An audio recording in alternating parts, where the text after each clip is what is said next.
5 actionable things. That is what I got from this week's episode. Dr. Jake Clendenning came on the episode. He's an elite executive coach. He's got a podcast, and they've frankly done amazing. They're about 100 or so episodes in, and I'm really excited to dive into that conversation so you guys can hear it. Additionally, if you are watching the podcast, instead of just listening, you're like, what the heck is Josh wearing? If you stay tuned through the end, I'll explain.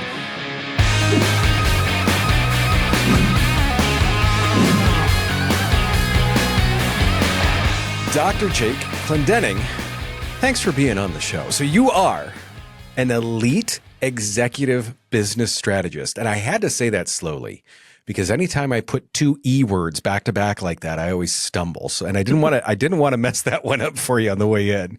You're the CEO of Total Disruption. And you make a statement that I absolutely love. It's that curiosity overcomes conflict. That podcast. So like, how does the Total Disruption podcast serve as that platform to kind of demonstrate and teach that? Because you and your co-host Michael, you guys go back and forth on a lot of stuff.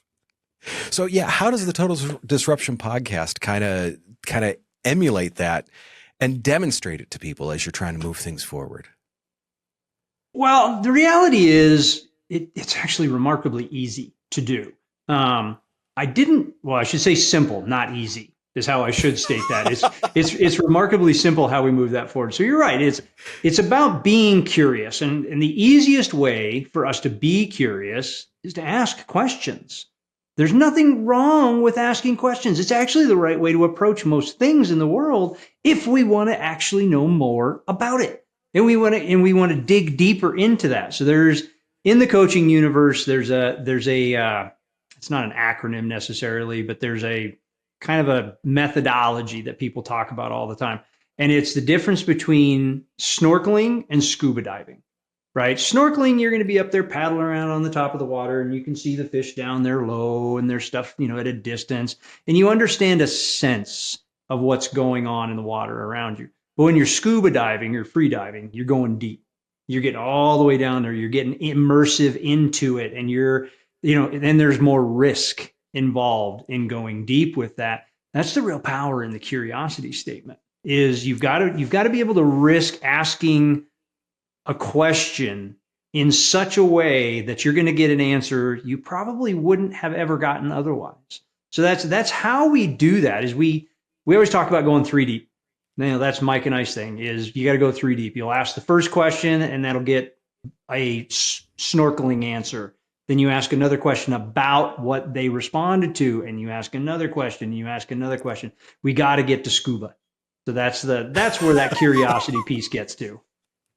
I love that, and to me, it's applicable not only in the coaching world or the leadership world, but it's also very much in the podcast world because we always talk about like, okay, we asked you a couple of questions in advance just so we've got some baseline stuff. Mm-hmm. That way I can be educated as an interviewer. And then that way too, I'm asking those scuba level questions, or at least below the snorkel. If you're snorkeling at this level, you're taking in a lot of water but it's those deeper level questions. The other thing that I like about that is the way you guys approach it too, is in like from the conflict standpoint, it very much is instead of asking a question and then listening to the answer to like argue the answer, it's listening to the answer to ask another question. 100%. That to me is truly, I mean, it's an unbelievable thing that so many people don't do well, myself included. I'm gonna go watch more of the podcast, so to say. Well, how frequently do we listen to respond? Like that's one of those other things. We listen to respond versus listening to understand. And to your point to that is you just have to ask more questions. That's why we started, like before this, we were having a conversation and you were asking me a few questions to get the baseline. Now, if we'd have just stuck at the baseline, how great a podcast episode are we going to have? Right? It's going to be okay. People are going to know a couple things about me. They're going to know you asked a couple of questions. And yet it's not what the listeners are really hunting for. Like they want some of that conflict. They want a deeper answer. They want when we think about this from a listener's perspective. And the reality is, and I look at it this way with podcasting, especially, and just about everything that I do, it's all about relationships. It is all about the relationship. The only way that we're going to have a actual relationship, we're going to create a connection, is we're going to have to ask deeper questions. We're going to have to ask bigger ones. We're going to have to go further, because then the person you're asking the questions to, and here's a little master class for hosts for you for the second, is if you want to make the guest feel like it's all about them, ask questions. All it is, right? Because then it's all about them, and then they feel heard. I totally agree. And ask the what I always like to say is those second and third level questions with it. This very much the same as you guys. And it's, to me, it's dawning. It just kind of dawned on me that very different areas, coaching and podcasting, but in the same sense, it's the same thing, the same exact thing applies. And I truly love that. You started this to grow your audience. I mean, that's why so many people start a podcast. They want to reach more people. They want to talk to more than just the person sitting in front of them across the room. Did you say, like, look, this is the specific people that we're targeting with this, or did you start to figure that out later? Or like, what was your mindset going into that? Because you're talking about, you and Michael talk about things in a disruptive manner, like, let's shake this up and let's talk about the awkward things, which I love. And you guys talk about them in a presentable way. But once again, who's that for, and is that intentional? It is intentional. That's absolutely true. The who has, I wouldn't say evolved. I would say the fact is we didn't know who we were talking to in the beginning when we first starting this. We had not customized an avatar, created, we hear about that all the time, particularly from an entrepreneurial space. Who's your perfect client? I personally hate that statement. I think it's a terrible question, but that's just me. But there's some truth in it, right? There's truth within the lines of what that cloud says. So this is actually my second podcast that I started. My first one was a solo that I did, and it was called Embrace the Suck. And it was just all about doing the hard things that we know we have to do to get to the great things.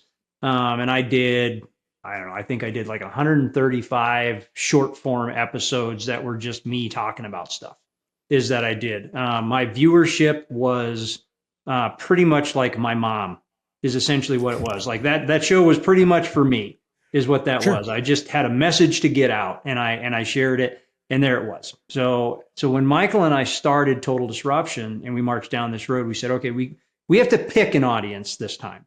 We actually have to choose who we're going to reach out to. So and it's pretty easy-ish to do when you go, okay, I'm going to host my podcast on Riverside or Simplecast or wherever I'm going to post it. They're going to ask you what category that your podcast is in. Well, you're going to ask yourself some questions right now. What am I really talking about? What am I addressing with? And you've got to answer those questions. So we march down the road of, okay, we're a little bit of personal development. We're a little bit of professional development. We're a little bit disruptive in some business practices. And we are also talking about very traditional things, methodologies that we need to do. So once we defined what we do, then you go, okay, who needs to hear this? Who are the people that needs to hear it? Well, the easy button is everybody, but you can't reach everybody. That's not a marketable place to look. It just doesn't work. So you have to break it down a little bit.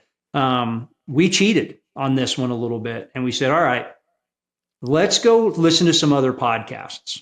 Let's listen and let's see who their audiences are and find out if those are the people we're speaking to. So we did some guest appearances, and we're still doing them, obviously, to just be able to broaden our audience. The greatest part about podcasting is the fact that there's so many of us, we can cross collaborate and we can build each other, and it's awesome that way. But so that's where we started to develop our audience and really build into that space. And now we're enough episodes through it now. We're in season 2 of the Total Disruption podcast, plus the Battleground episodes as well. So we're at we're over 100 or so episodes. I think there's 300 and some episodes, 350 something total that's on the YouTube channel. But now we've got analytics. Now we have analytics that say that we can go and look and who's actually listening to our show. Who are the people that are actually listening? So we can now we're at the point we're curating a little bit of what our content is. What does our audience want to hear? What do they want to hear us bantering about? So we're able to do that. So I would call it evolutionary is how audience wise has gone across. We started with a demographic. We weren't wrong, but not like we nailed it first day and just said, that didn't happen. And that's fine. We get Sure. that. How do we? There's a great quote in one of the Batman movies. I don't remember which one. Where Alfred, I think it's actually Batman Begins, as I recall, the Christian Bale one, where Alfred says, "Why do we fall? So we can learn to pick ourselves back up." Same thing. Like go out, fail, break it. Figure out what you did wrong so that then we know how to do it right. I love that. It's funny, and you did a great job of moving straight into the second section for me, because you have a quote that you left saying the platforms are an algorithm, and regardless of how good your content is, you still need to copyright for that algorithm. It's finding that audience, and it's finding the people that connect with that. The thing that's funny about this is, so I wrote these questions out I started looking at these. We're recording this on, what is today? It's a Wednesday. I started doing this on a Thursday. You guys recorded an episode on Sunday where you talked about going back and having to change some thumbnails, change some titles, and look at things like that. And so to me, have you guys found value in doing that? And has it helped in terms of building that audience? Yeah, 100%. And that's some of the stuff that we fight. Like when we start as a podcaster and we first get into this, you can call it a business. All right, well, let's go that way. When we first get into this field, we want to get our message out. And sure, we're a little bit clunky. Maybe we need a little work on our interview skills. Maybe we need a little work on our content delivery and our the different practice. You said you've got a voice coach coming on. I'm listening to that episode. That's going to be awesome.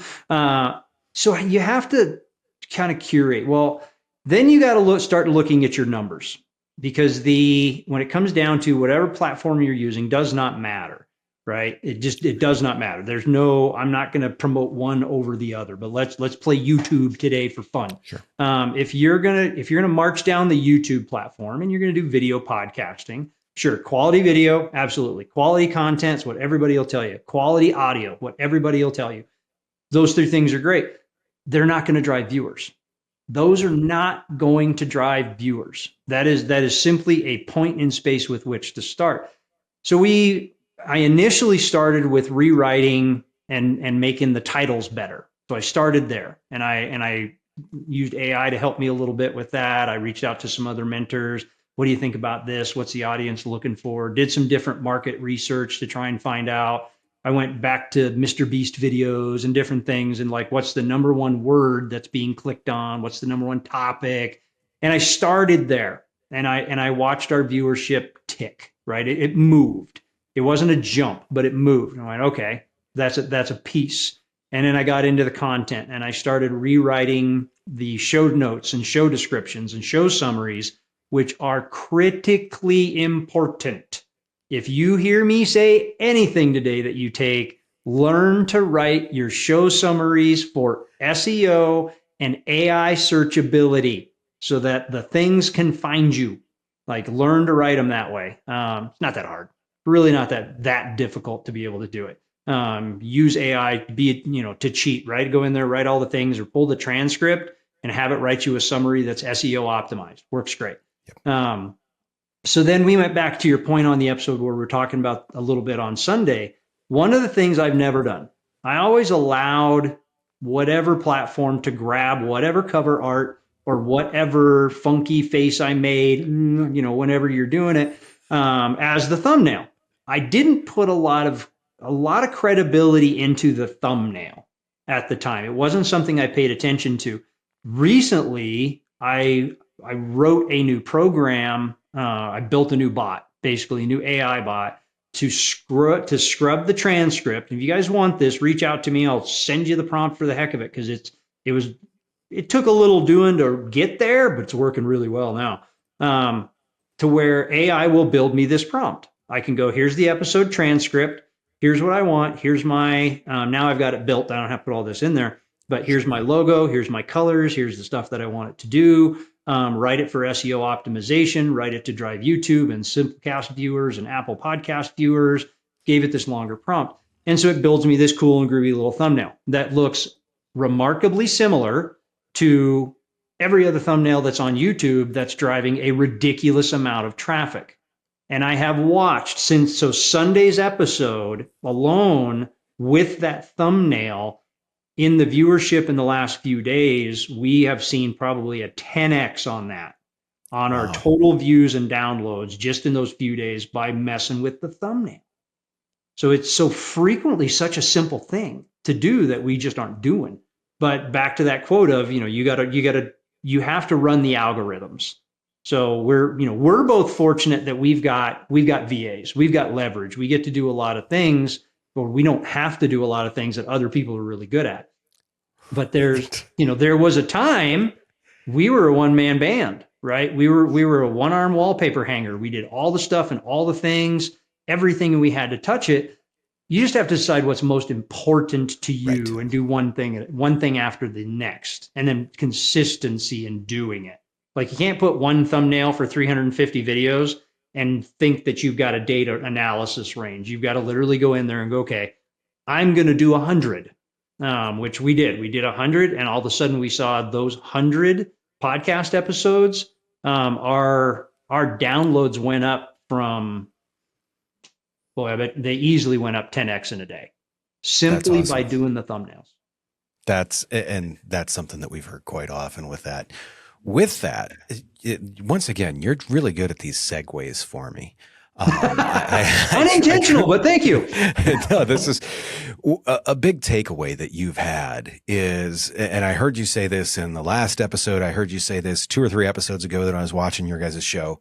Done is better than perfect. And as soon as I'm watching you as I'm saying this, and I'm about a quarter of the way through it. As soon as I said done, you're like ready to finish the sentence, which I love. What's been times when you've said done is better than perfect? You've thrown it out there, and give me a short example of when done is better than perfect has turned out amazing, or done is better than perfect has turned into a poop storm. Well, there's probably far more examples of the second one than there are of the first one, but that's okay. So when I refer to done is better than perfect, is so many of us get caught up in this torrent of it's got to be perfect before I let it go, right? Yeah. Before I turn it out, and I'll spend an obscene amount of hours going through editing and making sure this is right and making sure that is right, and I'll cut a killer intro and I'll cut a killer outro and I'll make the greatest thumbnail ever, and I'll make sure the sound mixing for the music is just perfect in the background. And that's all great. That's all great. It's all awesome stuff. And if nobody's going to see it, did it really happen, right? It's a tree that fell in the woods. Did anybody actually hear it? So when I say done is better than perfect, there's different spots, especially in podcasting. And I've heard this said from several different people that do it, is don't release your podcast until you've got 10 episodes in the hopper, is one of them. And there's a reason for that. But the other part is now you're going to start to get comfortable moving forward with things. If you get so hung up on this one thing's got to be so perfect, it's not going to be. So to your point of done is better than perfect, what's turned out what's of great and what's been the crap storm on the other side. Battleground. So Battleground is a offshoot of our Total Disruption podcast show. So we languished on a long time, a lot longer than we should have, trying to create something even better than what it was. So we fought with it and fought with it and fought with it and fought with it and fought with it. And it did not benefit us. Like, there was no monetary benefit. There was no increase in downloads. There was nothing. We could have released a talking heads version of that, and it would have got the exact same amount of downloads as it did anyway. the interesting part of when we released that, and it was really close. The amount of viewership, and I just looked at it this morning, and it kind of shocked me actually, because it hasn't, like, our initial pilot episode of that one had it had horrible views. Like, it was just terrible. It like non-existent on YouTube. It was fine on our TV network and on our podcast network, but on YouTube, I think it had like 86 views is what it had on there for this episode that we spent a lot of money and a lot of time trying to make perfect. And it just had almost no views. So I go back. I fixed the thumbnail last week. I changed the thumbnail. It went from 80 some views. It had 9,300 views this morning on YouTube. I fixed a thumbnail. Like, that's all I did. And it had nothing to do with, I had to go back and because we've gotten some feedback from some different people, re-record it in this way, change the way the audio looks, change the video, redo. And we had this massive uptick in views across YouTube in a couple of days because I changed a thumbnail. All I did was make a different title. So when titles matter. Done is better than perfect. Like, man, sometimes you just have to get it done. It just needs to go out. And the reality is, perfection's unattainable.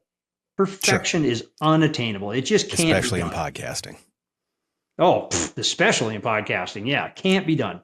Because you're going to have technical issues. You're going to pick your thing that's going to get in your way. There's plenty of them. And it's so funny because with so many people that we work with and coach in like podcasting and that, we see it so often where people are like, oh, my hair's a little, who cares? I've had people like, yeah, I want to do the podcast. I need to lose 10 pounds first. I'm like, no one cares.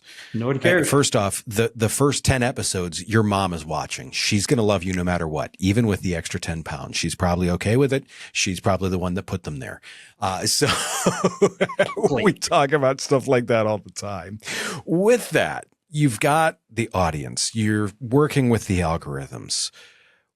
What's the future for the channel for Total Disruption?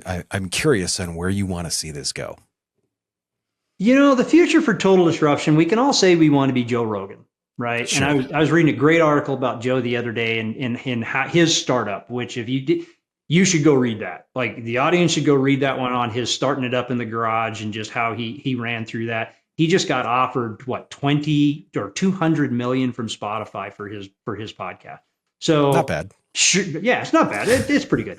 And so we all want to say we want to be there, right? We all want to say, oh, I want to be Joe Rogan. Okay, cool. Do you really?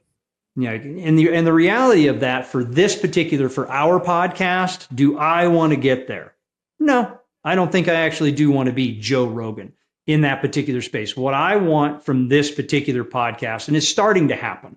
I had a guest. I want it to the point to where guests of a caliber are going to be calling me and they're like, man, I love that last episode. I just want to be on your show and come talk about this. Because guess what happens when you have epic guests show up on your show? They bring their audience with them.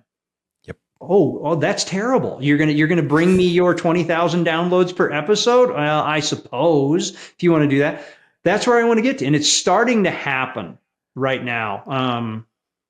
I'm not going to say organically is where it's coming from, because we've been really purposeful in making sure that we are everywhere. We are everywhere. We're consistent in our posting on social media. We're consistent with our email marketing. Our episodes always go out same day, same time. Like, consistency in that, as I've been told from countless amazing podcast hosts, is the absolute key. But I had a guest, Stephen Purry, reached out to me, and he is the former executive president, CEO of Sony and DreamWorks. Stephen is a rock star when it comes right down to it at the industry level in business. And he reached out to us. He reaches out and he calls me one day and he's like, I just like what you guys are talking about. And I've got a cool thing that we're doing. I'd love to be on your show. Like, sure. I want more of that. Like, that's fantastic. The organic, like, the room changes. The people that are in the room with you changes when you're in the room with a bigger player. We were talking about this even before, you can tell who's there for me and you can tell who's there to collaborate. And this is one of those spots that when you get those phone calls, like that feels good. And that's when you know you're marching down the right road towards the right kind of monetization for it. Because yes, it's wonderful to help everybody. There's nothing wrong with getting paid to do it. That is perfectly okay. You have to give yourself permission in that. Correct. I love that. That's it. It's so funny how you say that, because it very much is okay to get paid for that. Very much. The signature closing question that I love to ask everyone is, if you've got one piece of advice for someone that's just starting out, whether it's business owner, marketer, maybe it's a CEO that's looking to do an internal podcast, what's that one piece of advice that you're going to give someone up front? With exception to the internal podcast, this would be a little bit different. So Sure. with the other ones, I would say monetization plan. Have a monetization plan right away. That doesn't mean go out and get Nike, Adidas, whoever sponsors. That may not be happening, and that's cool. And yet there are a bunch of cool methodologies that you can use. We started with programs that we sponsor, and basically a subscription model is how we started in order to be able to give back to those programs we sponsor. So a subscription model is great. Affiliate market is a wonderful place to start, because there's lots of wonderful affiliates out there that would love to pay you to help promote their products. And it looks just like a sponsor. Looks like it, smells like it, tastes like it, shows up the exact same way, and you get paid off of sales that you can get there. There's lots of ways to create a monetization strategy for your podcast, until the point to where you're big enough that you can reach out to the bigger hitters and say, hey, I'd love for you to pay me $100,000 this year to be able to and put you on the podcast as a sponsor. Absolutely. Build up to that, but there's lots of ways to monetize. Now, the corporate, that's a good one. And you threw that one in on me, because that one's a different model altogether. We talked a little bit. This is the advice I'd give those guys. This show's not about you. If you are the corporate podcast guy, the corporate trainer, whatever that piece is, one of my favorite coaching books, Prosperous Coach, Rich Litvin wrote it. It's not about you. If you get up on that show and you say, well, what can I do for my people today? It's good, right? It's not the wrong question. It does come from a servant's heart. Reframe it a little bit. What does my audience need today? What does my audience need? It's going to force your brain to show up differently, and you're going to show up differently. When it's not about you, your audience is going to show up differently. I absolutely love that. We've talked about that, and we preach that all the time on our podcast. To me, that is a great way to leave it off. Thank you very much for the time today. I appreciate all the advice. I know our listeners do too. And do me a quick favor. Tell people where they can find you. Well, you can find us at www.total-disruption.com. That is the primary website. You can find all the old podcasts everywhere you want to do it. Find us on all the social media channels. If you want to connect with me directly, you can go to getmybearings.net. Getmybearings.net. That's my author website. So you can get hold of me directly in direct email, or you can find me on social media. I am not hard to find. Absolutely reach out and connect with me. Shoot me a DM and say, hey, I saw you on Pedal Stomper, and I'd love to connect with you. I'd love to help you any way that we can. Awesome. For everyone, Dr. Jake Clendenning, thank you. And I will be right back after this short message, so that way we can talk about some actionable tips. It's always interesting when we have coaches and people like that on, because some of them give some of the fluffy feel-good stuff. Dr. Clendenning, definitely, he's not that guy. He's someone that's going to give you like good actionable steps. And I truly appreciate that. And that's one of the reasons why I was excited to have him on the show. The first thing that we're going to talk about that was actionable from this, the go 3 deep on the questions. It's something we coach all the time. It's something we talk about all the time. That first level question is something that you should be asking off the air. Ask that before the show. Those are the base level questions, that basic information that you should already have. It's the second and third questions. Those are the ones that really are adding like meat to the story. That's where the story is. That's where the interesting stuff is. Tell people the stuff that you got answers for in the first questions. Tell people that. That way you can get right into those second and third questions. I love the difference between snorkeling and scuba diving. Great analogy on that. Make sure that you're able to spend the time and go deep enough into what people are doing that you can ask those better questions of them. Huge for making sure that your podcast is informative for the people that you want to hear it. Second off, optimize those show summaries and descriptions, as well as, well, we'll talk about that in a second. Going to leave you in suspense. The show descriptions and summaries.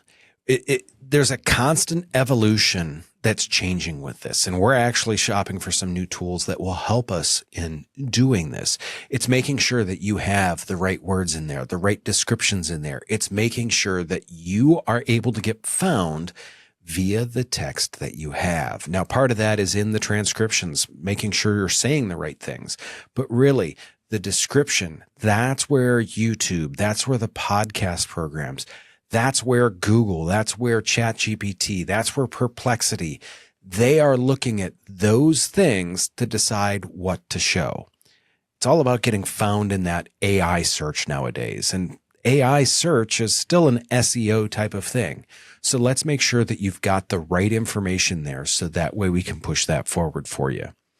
Additionally, thumbnail optimization. It's an art. It's something that changes over time. So don't be afraid to go back and change some of the thumbnails, update some of the thumbnails, change some of your descriptions, and work with things in order to make sure that you've got the right idea for your thumbnails.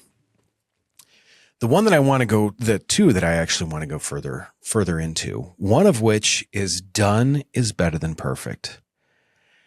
This is something that we run into all the time with people where they're like, hey, I want to start a podcast, but I need to be better at this, or I need to do this better, or I need to, you are going to learn a lot of this as you go. It's like anything else. It's like weightlifting. It's like riding a motorcycle. It's like golf. It's like knitting. You start out with a base level of skill to it and you build on it. I give some sports analogies, like LeBron James did not start out as a star basketball player. He worked really, really hard to do that. For those of you that are Michael Jordan fans, you know he didn't make his high school basketball team. He worked really, really, really hard in order to level up those skills. So when you're starting your podcast, you've just got to get it done. You start, you give it that baseline. And from that baseline, you're then able to build. Now, you've got to make sure that you are looking at ways to get better each week. But it's that baseline that you start at. Just get it done. You're not going to be like the world's greatest host the first time out of the gate. Get it done. The other thing is, and this is the theme that we talk about so much, and this is why I love doing these actionable tips at the end. We do this for you. This is you. Your podcast needs to be about your audience. It's not about you. It could be your knowledge, but once again, it's not you getting your knowledge out for your sake. It's you getting the knowledge out for the people that want it, for the people that need it. If you're doing interviews, it's to help the guests that you have on get that message out there. It's to help them get that visibility that they need. It's once again, your podcast isn't about you.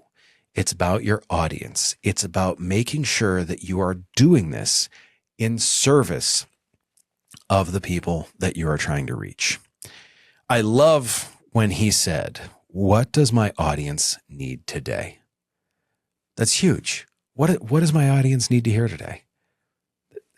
It's something that I absolutely love, and it's something even I got to make a better effort on. So do me a favor. Tell me what you need to hear. Tell me what skills you would like to hear more about. Tell me what you would love to learn about, because that is what I want to do. Speaking of which, at the beginning of the episode, like I said, I'm wearing some different clothes today. Normally, you guys are going to see me in the black shirt with the logo on it and the red stripes on the side. And today I am in a suit. No tie, but a suit. Why? Well, occasionally I'm in rooms that need something a little more than a polo shirt. I actually presented on some stuff this morning. Typically when I'm presenting to an audience, especially anymore, I want to look good. So we decided to step it up this week with a suit. Yes, if you're just listening to this, I said that right. A suit. You need to go over and watch the podcast for that, right? Nonetheless, do me a favor. Take care of yourself. If you can, take care of someone else. I will see you very, very soon.